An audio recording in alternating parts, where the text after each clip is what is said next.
இது மகிமை நேரம். கர்த்தரும் இரட்சகருமாகிய இயேசு கிறிஸ்துவின் இடைநேற்று நாமத்தினாலே மகிமை ஜீவி நேயர்களை நான் வாழ்த்துகிறேன். பிரியமானவர்களே, இந்த மகிமை நேர நிகழ்ச்சியின் மூலமாக உங்களை சந்திப்பதிலே நான் மகிழ்ச்சி அடைகிறேன். இந்த நாட்களிலும் இயேசு கிறிஸ்துவினுடைய மரணத்தை குறித்து நாம் தியானித்து வருகிறோம்.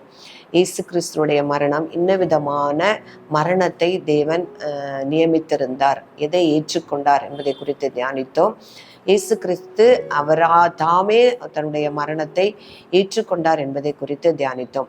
அவருடைய மரணத்தினால் நமக்கு அவர் வைத்திருக்கிற ஆசீர்வாதங்களை குறித்து நாம் தியானிக்க இருக்கிறோம்.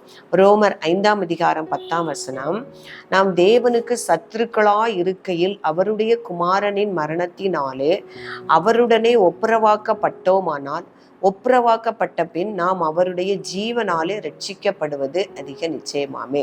இப்போ இந்த வசனம் ரோமர், அந்த இயேசு கிறிஸ்துவினுடைய அப்போஸ்தலருடைய காலங்களுக்கு பிறகு ரோமருக்கு எழுதின இந்த நிருபத்திலிருந்து நம்ம வாசிக்கிறோம். பவுல் எழுதினது. அப்போ இயேசு கிறிஸ்துவனுடைய மரணத்தினாலே அவரோடு கூட ஒப்புரவாக்கப்பட்டோம், தேவனுக்கு சத்துருக்களாய் இருந்தோம் என்று போடப்பட்டிருக்கிறது. இப்போ நமக்கு நன்றாக தெரியும், இயேசு கிறிஸ்து ஒரு யூதர். அவர் யூதர்களுக்கு தேவன் தான் யெகோவா தேவன். மற்ற எல்லா பிரஜாதிகளுக்கும் தேவன் அல்லாதவர்களாய், நம்பிக்கை அல்லாதவர்களாய் இருந்தார்கள். நியாயப்பிரமாணமும் வாக்குத்தத்தம் உடன்படிக்கை எல்லாமே யூதர்களுக்கு தான் கொடுக்கப்பட்டிருக்கிறது. அதுதான் தேவனுடைய பிள்ளைகள் என்று. இந்த பிரஜாதியார் யாருக்கும் தேவன் இல்லை, அவர் நம்பிக்கையில் அவர்களுக்கு யூதருடைய இஸ்ரவேலுடைய காணியாட்சியில் பங்கில்லாதவர்கள், அவருடைய வாக்குத்தத்தத்தின் உடன்படிக்கைக்கு அந்நியர்கள், விருத்த சேதனம் இல்லாதவர்கள் என்று எழுதியிருக்கிறது. அப்போ யூதர்களுக்கு தான் தேவன் ரட்சிப்பை தருவார், எங்களுக்கு தான் அவர் தேவன் என்கிற நிலைமையில் இருந்த பொழுது இயேசு கிறிஸ்து இரு திறத்தாரை, யூதரையும் யூதர் அல்லாதவர்களையும் தேவனிடத்திலே ஒப்புரவாக்கும்படியாக அவருடைய மரணத்தை ஏற்றுக்கொண்டார் என்று பார்க்கிறோம். அப்படித்தான் எழுதியிருக்கிறது. அவருடைய மரணத்தினாலே அவர் தம்முடைய 2 பேருக்கும் சமாதானக்காரனராகி இரு திறத்தாரையும் ஒன்றாக்கி அவருடைய பிரிவினையாக இருந்த நடுச்சுவரை அகற்றி அந்த பிரிவினையாகிய சுவரை அவருடைய சிலுவை மரணத்தினாலே, அந்த சிலுவையிலே அவர் கொண்டு 2 பேரையும் தேவனிடத்திலே ஒப்புரவாக்கினார் என்று நாம் பார்க்கிறோம். அப்போ அவர் ஒப்புரவாக்கிவிட்ட பிறகு இப்பொழுது நாமும் இப்பொழுது இயேசு பிறந்து அவர் மரித்து அவர் மரணமடைந்து உயிர்த்தெழுந்து 2000 ஆண்டுகளுக்கு பின்பாக வாழுகிற நமக்கும் 2000 ஆண்டுகளுக்கு முன்பே இயேசு கிறிஸ்து இந்த ஸ்லாக்கியத்தை தேவனிடத்திலே பெற்று தந்திருக்கிறார்.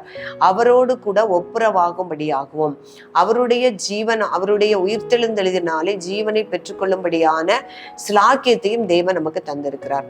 அப்போ இந்த ஸ்லாக்கியத்தை இன்றைக்கு வாழுகிற ஒவ்வொருவரும் நாம் எப்படி பெற்றுக்கொள்ள முடியும் என்று பார்க்கும் பொழுது, இயேசு கிறிஸ்துவை பற்றும் விசுவாசத்தினாலே நாம் ஒவ்வொருவரும் தேவனுடைய புத்திரர்களாய் இருக்கிறோம் என்று கலாத்தியருக்கு எழுதின நிருபத்திலே பார்க்கிறோம்.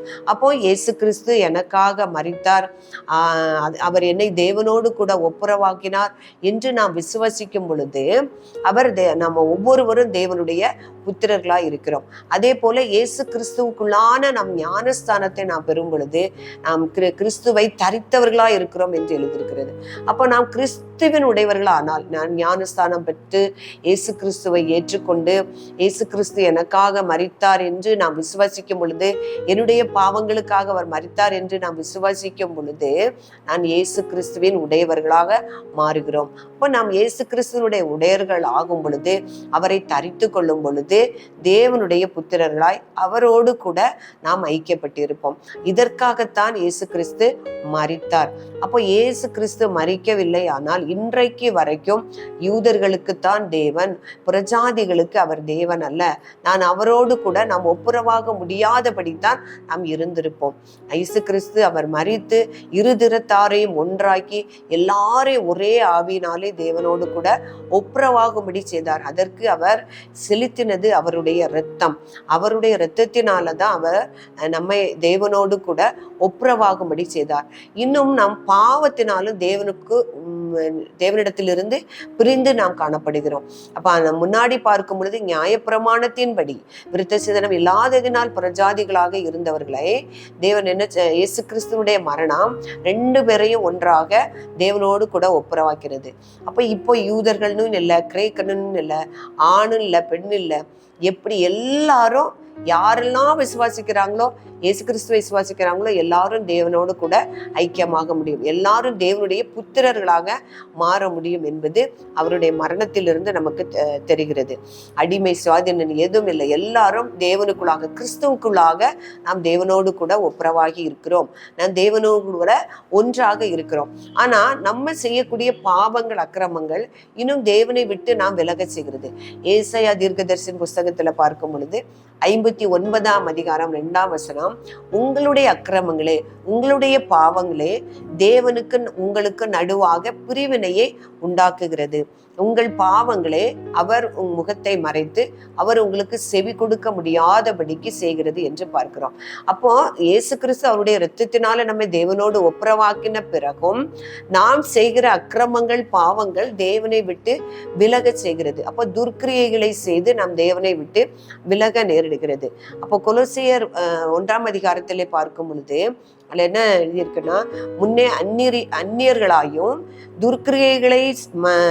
துர்க்கிரியைகளினால் மனதிலே சத்துருக்களாய் இருந்த உங்களை, முன்னால நம்ம என்ன செய்தோம், விருத்த சேதனம் இல்லாத அந்நியர்களாய் இருந்தோம், துர்க்கிரியைகளினால தேவனிடத்துல சேர முடியாதபடி சத்துருக்களா இருந்த நம்மை அவர் பரிசுத்தம் உள்ளவர்களாக, குற்றமற்றவர்களாக, தண்டனை இல்லாதவர்களாக, கண்டிக்கப்படத்தக்காதவர்களாக மாற்றி தேவனோடு கூட அவருடைய சிலுவையினாலே ஒப்புரவாக்கினார், அவருடைய மரணத்தினாலே ஒப்புரவாக்கினார்.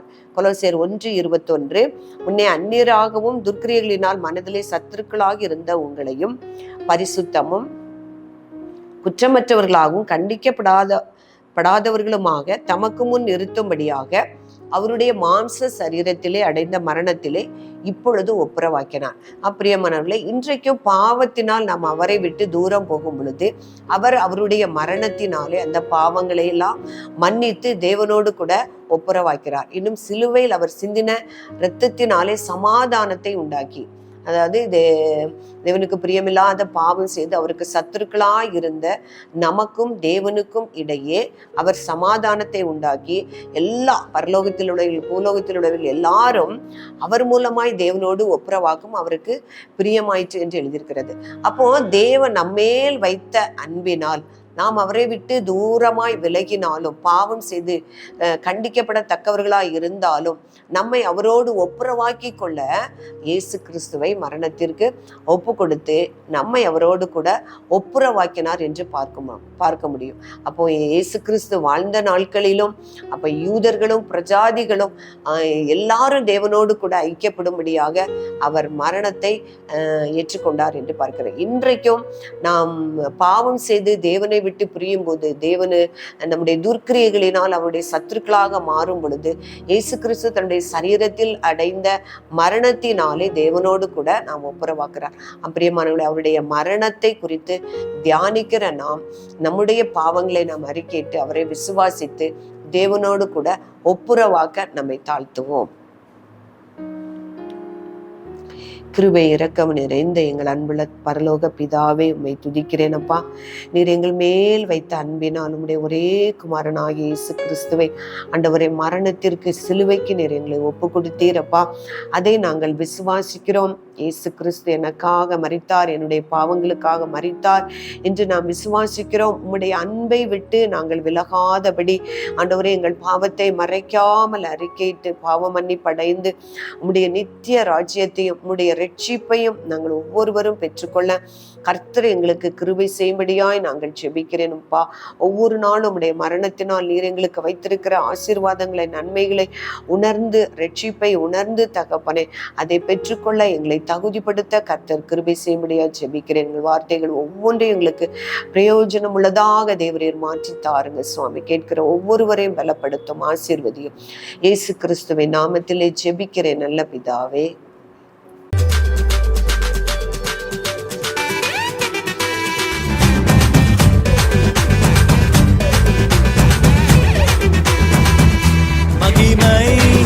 மகிமை